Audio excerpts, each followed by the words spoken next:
Okay, wonderful. I think we are live on YouTube. This is so very exciting for me. I feel like I'm joining this Zoom on a bit of a cliffhanger. You guys are going to find out soon, but Lynn and I just realized we have this amazing connection, and I'm going to try not to let that interject in today's show because the topic is so incredibly important, which we also have a connection with. But we're going to stick to that one connection for now. My name is Carrie, and this is Denise, and you are watching What's the Takeaway? We're so glad you're here. The premise of our show is to take our listeners into different spaces of their lives where they can actually evaluate what they have and how things are really, really crowded and busy. And Denise is going to talk about why she hates that word in a minute. And we give you permission and we give you direction and teach you how to remove things from that one aspect of your life so you can actually get to the heart of the matter and enjoy so much more of what you want to get out of life. And we've had a great time doing this show for, I think it's almost 6 months now, Denise. I can't even remember when we started, but it's been a fun journey. Denise and I have been working together for about 16, 17 years now in the field of natural health and wellness. And then through that, we kind of discovered, you know what, it's better to remove things than to constantly add things. And people were getting healthier and living more joyful lives. So Denise said, you know what, we want to We're going to bust the busy, y'all. So we totally take that word right out of your vocabulary because it makes it sound like we're just running around with no goals and no productivity. Well, we're productive every day of our lives. And so we want you guys to remove that and know that your goals, you're really deliberate about it. And that word, even when it goes to sneak out, when someone asks you, how are you? Stop it. Stop it, because we're deliberate, we achieve goals, we're productive, and we're powerful. So let's lose that word. Yeah, let's lose that word. And we're super excited because we have an amazing guest here today that I get the honor of introducing. She's an expert in her area, and it's an area that's really important to us all. And yet sometimes I think we avoid it. So let me tell you a little bit about Lynn Lambrecht, who is here with us. She's an engaging communicator, which you will see in this presentation. She's a thought leader. She helps individuals and businesses prepare for contingencies at home and at work. She has deep experience garnered from her global corporate career and time volunteering during really catastrophic incidents. Maybe she'll tell a little bit more about that, and personal experiences with family and friends and clients. Lynn makes things simple, really straightforward and personal, meaningful and accessible. She provides the layperson's perspective of the if-then and possibilities, and explains how financial, legal, health, care, tax, accounting, and insurance professionals serve us. And all those things are really important. She mentors young women as they enter college and serves as business member for the veterans transitioning into civilian life and young professionals into various industry sectors, which is brilliant. I love that. On a corporate level, she has led a US multinational company in China, been in sales, marketing, IT, business development. She's a business enthusiast, which you'll see soon. And she is the author of a book called The Living Planner, and that provides consulting and continuity expertise for business and professionals. Her work with the Living Planner honors and remembers the victims and families and survivors of Northwest, I would believe, 255. These are flights, Northwest 1482 and United 175. So listen, the mission of the Living Planner is to provide people with practical day-to-day life ways to prepare themselves, their families, and their workplaces for life and death. Lynn's Living Planner takes the guesswork out of the unexpected by making sure that people feel confident and in control of their future. So I'm really loving this. She is a strategist with years of catastrophic and personal experience who strives to simplify life for business owners, employees, and families in ways to protect and prepare for any transition. It really takes the guesswork right out of anything unexpected and make sure that, right, we feel confident and in control. So I'm going to mention the three takeaways before we officially welcome Lynn. So our three takeaways for the life planning business are: takeaway number one, take away the worry of the what ifs. If something happened to you really unexpectedly, would someone be able to step in, find all your paperwork, your bank accounts, your passwords? Would they know where that all is? And would they know how to honor your wishes? So that's takeaway number one, is take away the worry of the what ifs. Takeaway two is take away the fear that you don't have enough money to manage or belongings to plan for the next phase of life. And takeaway three is take away the thought of planning for the future will be too expensive. So welcome, Lynn. We're so glad to have you here, talking about this incredibly important subject that I liked in your book. You said people avoid issues that are difficult, distasteful, or simply not pressing. So please share with us the way and the reasons why preparation in advance for day-to-day life is invaluable. Welcome, my friend.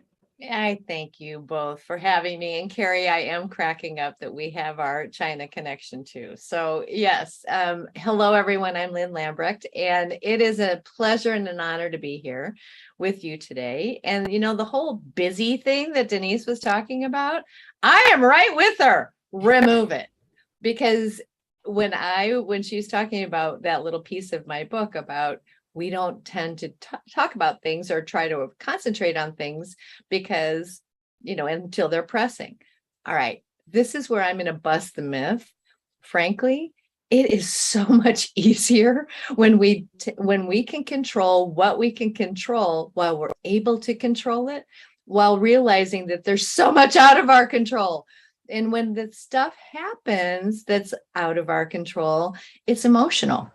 And it's stressful and it's awful. And if we have a go-to, what I call the muscle memory, oh my heavens, it gives us such confidence of knowing that, okay, I know what I can do.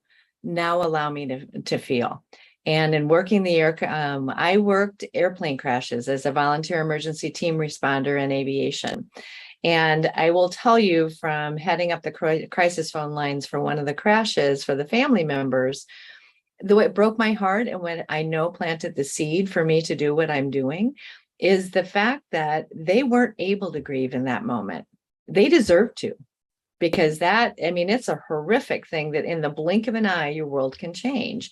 And yet, because they couldn't grieve, because they had absolutely no understanding of what that person had done on a practical level that had been a mainstay in their world and in their lives.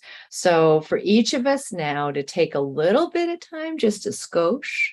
You're going to get some of my sense of humor here. Just a little skosh of time would be amazing. And I would love to, if I may, share my screen. Please do. Okay, here we go. Sharing. Okay, so I want us to think about getting our ducks in a row.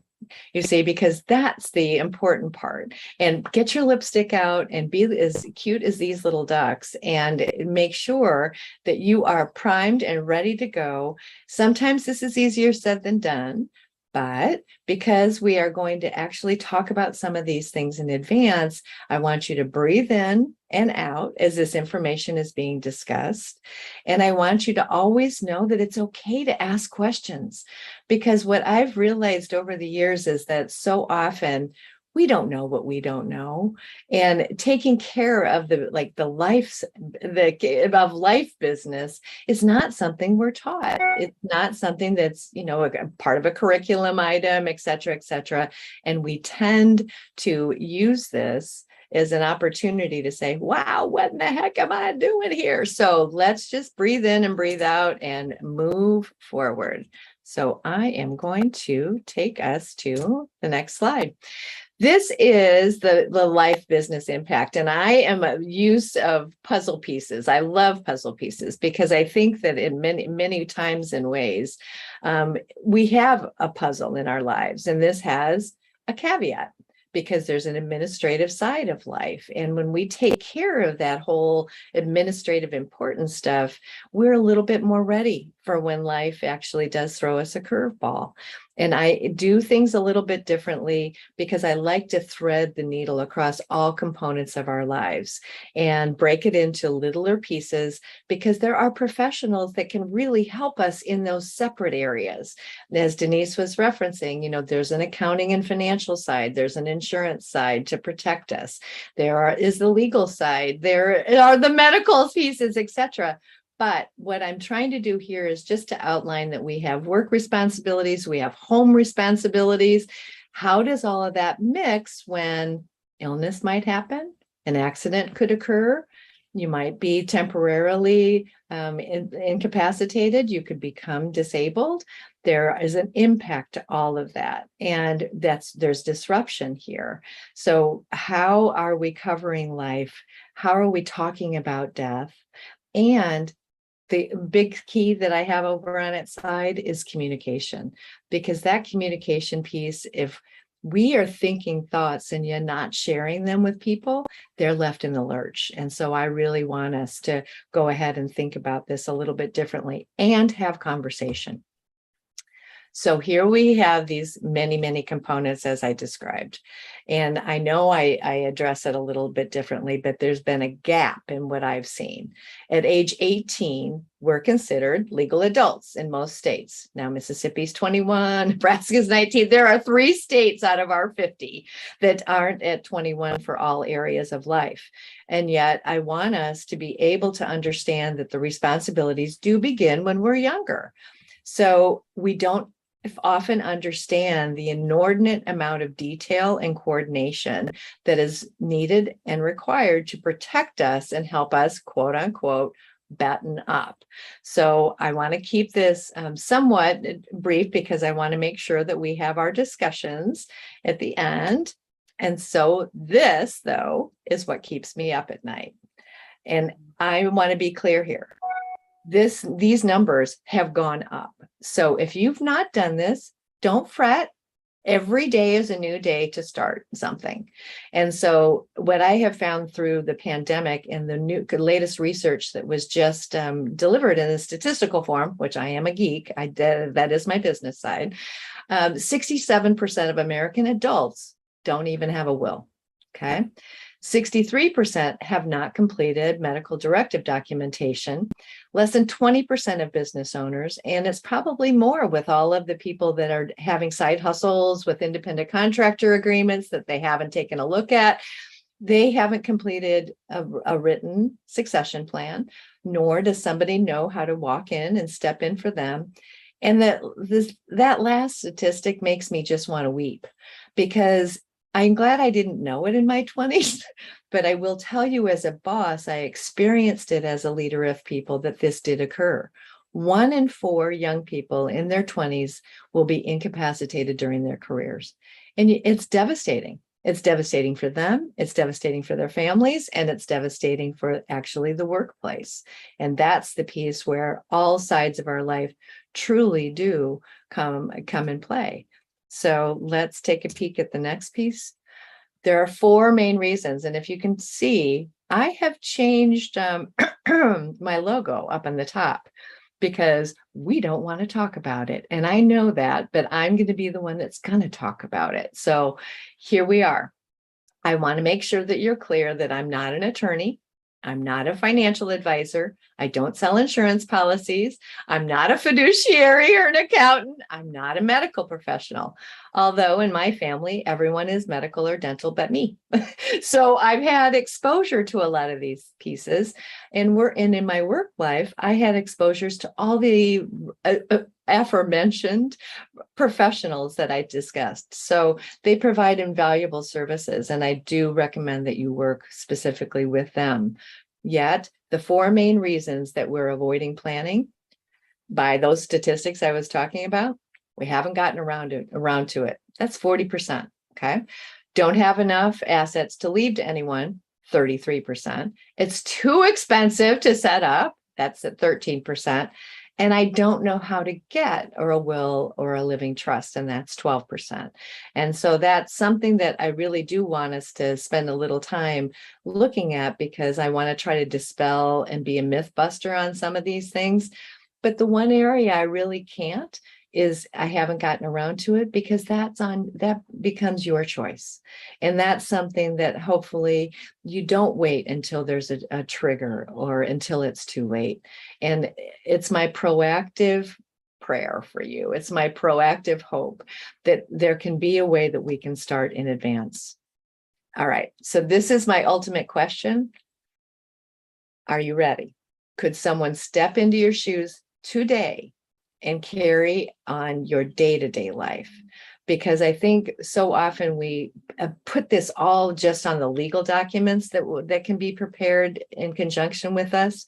There's a whole other side of life here, kids.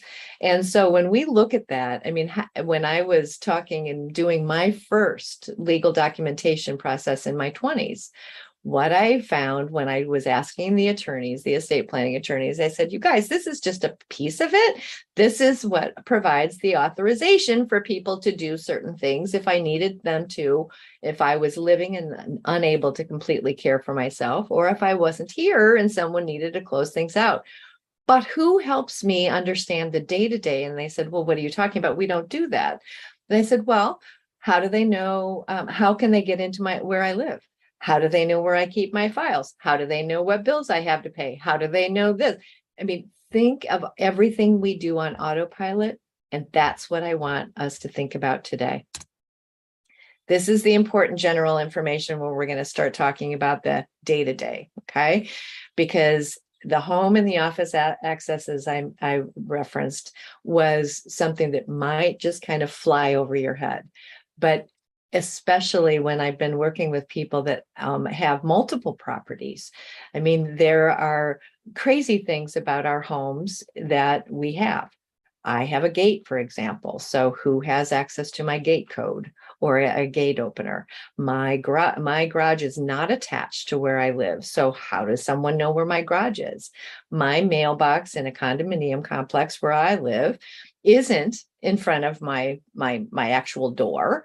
It's in a lockbox. So who has access to that key and knows where that key is? So when it comes to my health and health plans, I mean, who knows about that? I mean, do I have insurance? Who's my doctor? Who's my dentist? Blah, blah, blah. The emergency contacts, that is a piece where we all make decisions too. And I fly solo. So I don't have someone that lives in my home with me. So those emergency contacts are people that have agreed to step up to be there with me and for me should something happen. And I make sure that I am kind of the queen of high touch, high tech.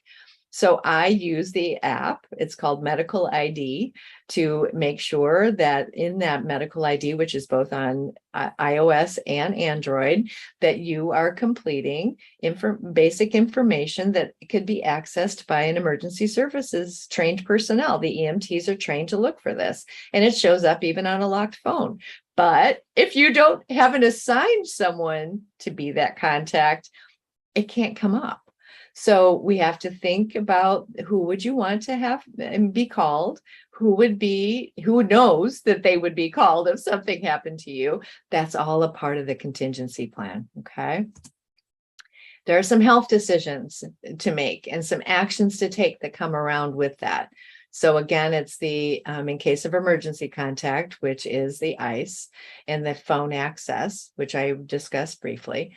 HIPAA documentation is done usually with our primary care physician and at a hospital facility if you've been in one, and if you haven't and you're scheduled for surgery, they might have a separate documentation. And what that is asking you who would you like to be notified should something occur that needs some follow-up and you're not able to speak for yourself? You have to give authorization or permission so that the people that have treating physician and the treating hospital would be available to share that information with someone. There's a secondary level in the health decision side, and that first starts out with a power of attorney. And the power of attorney is someone that can speak for you if you're not able to, and it happens only when you're living. Okay. So that is why the communication button that I had up in the beginning was so very important, because we have to share. What do we desire? Do we want to be kept? Do we want to be sustained? Do we want to have a do not resuscitate? If we want to do not resuscitate, are they allowed to use CPR on you? So I want you to think a little bit differently, and the advanced directives takes that even to a little bit further. Now, I will also mention all 50 states have different terminology. So what might be called the advanced directive could be called a health proxy, for example, in the state of Massachusetts. So each state regulates its own laws that come into play. So whichever your state of residence, and I cite that specifically because you might be a snowbird, and you could live in two places at one time, or you could be an expat. And you could be living abroad like I did for 8 years in two different stints. But my legal residence was still in the United States. So whatever our legal residence is will drive the legal documents that come into play to address the power of attorney, and also with the advanced directive. Okay. Now we get to talk about the big green, because we are in the big green of money, and we are creating cash. And sometimes we are trading time for money. Sometimes we have developed passive income streams. Sometimes we have inherited a lot and are living on investments. There's many different ways and flows that cash can come into your life. Now, the one other side that I want to really mention with the financial decisions, most of our investment side, and we're going to go down to the cash investments, they'll have a beneficiary notation on when you're establishing an account, even with your bank. So just think of it from a standpoint of the beneficiary is the document that will be the overarching document. So if you are naming someone, they then inherit the account. Now, what's kind of goofy about some of the congressional laws that are under play right now with the Secure Act, et cetera, is they're changing some of the ways that they're looking at inherited IRA accounts, for example. And so in the old days, we could stretch them.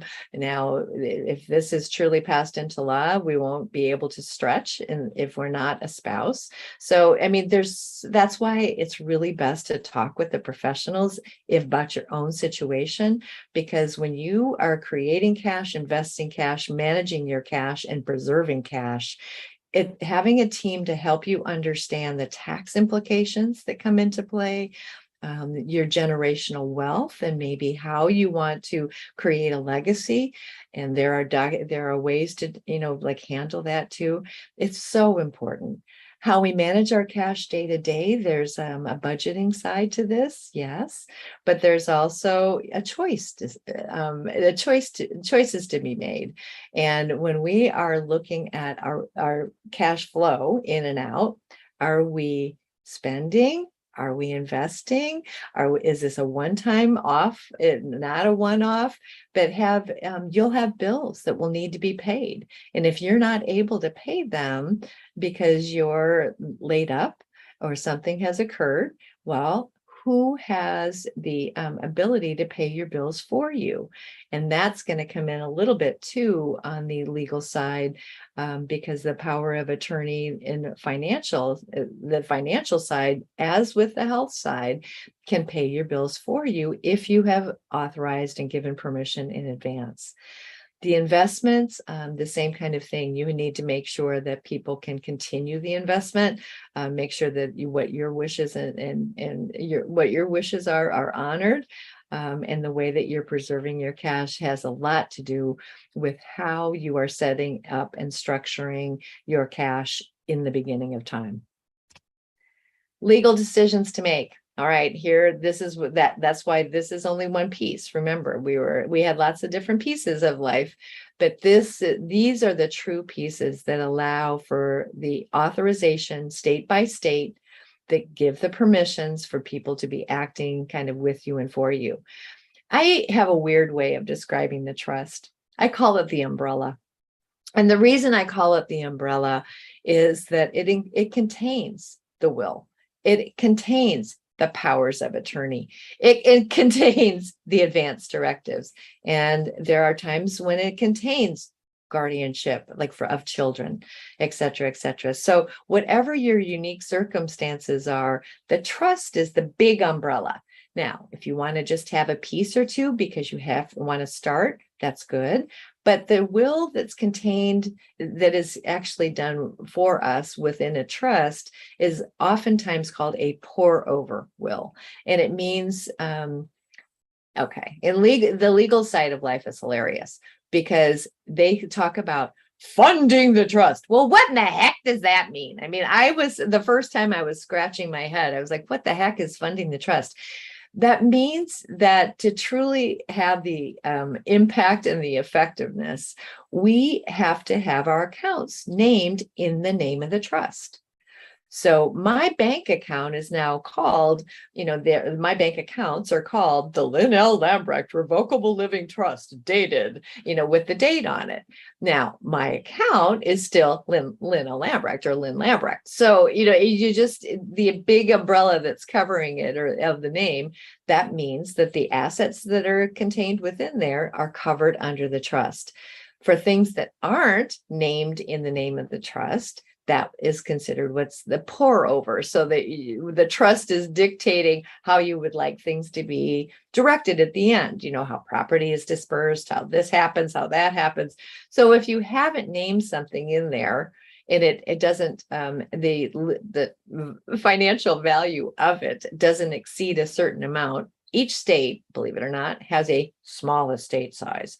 And so in the state of California where I reside, it's $166,250. All right. I don't know many people that own property that it's under that amount of money. So if I didn't have a trust, my property, because my property exceeds that value, it would everything that I have then would be taken to the probate court. And that means that it isn't easily passed.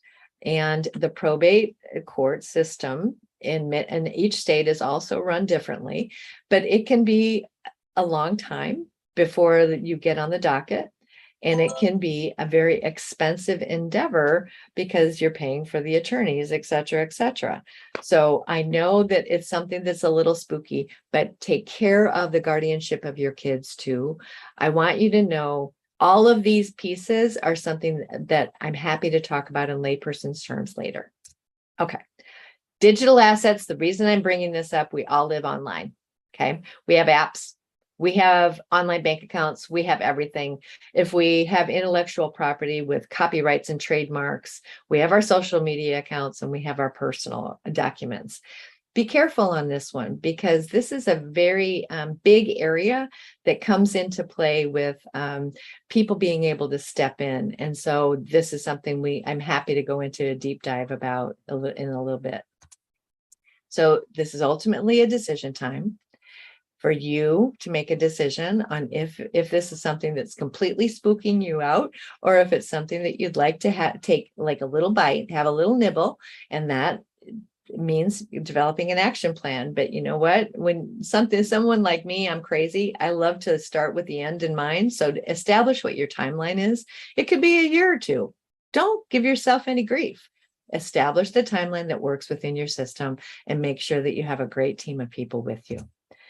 So I have a gift for you guys today, and we'll put it in the YouTube channel because I have a little monthly checklist where I promise I don't spam the bejeebers out of you. I send a note every 30 days with a little bit of an inspirational quote, a little bit of a background, and then I have a little list of things that you can start working on to take care of the practical pieces. Because the ultimate goal here is peace of mind. This is the benefit for me and of me, of my heart, that I just want each of us to feel completely comfortable and confident moving forward. So I will wrap so Denise and Carrie can take us home. Oh my gosh, that was so beautiful. The information is stunning. I have personally started this journey with Lynn, and she's very patient. Well, so I would say check out her living planner because it has more information that you can't even possibly think about what you'd need. So awesome. And if you can do it when, as it comes, even better. So if you're not crunched. And listen, we're featuring today Peace Oil, our blend, right? Because that's what we want. We want you to have peace of mind. That's what we're diffusing in our offices right now. It's a beautiful combination, right? Lots of calming oils. It's a gorgeous blend. But Lynn, thank you. That was brilliant. And I hope I wasn't a FedEx commercial. No, I thought you're great. And I'm going to throw out some forgive oil for all of you out there. Like, oh my gosh, I should have done this a million years ago. So just forgive yourself and move on.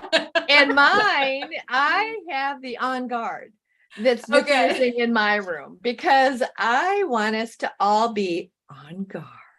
Yeah, and protected. Excellent. I love it. Yeah. Oh, really, thank really you so much. So thank you so much, Lynn. Maybe our listeners probably have a million questions. So what you can do, of course, is subscribe to our YouTube channel. We would really love that. So you're going to hit the subscribe button and you're going to give us a thumbs up, give Lynn a couple of thumbs ups, really give us some good feedback. Tell us one thing you learned. What did you learn from this presentation? What would you like to ask her? We can throw those comments in the thread, and then we can get back to Lynn and connect everybody to her and her wonderful living planner. Thank you so much. This has been wonderful. And maybe we can have you back for a second show. What do you think, Denise? Great. That would be great because I think there are going to be lots of questions. There are going to be lots of questions. Okay. Breathe, everybody. And thanks so much, Lynn. We'll see you next time. Thank you. Bye. Thank you.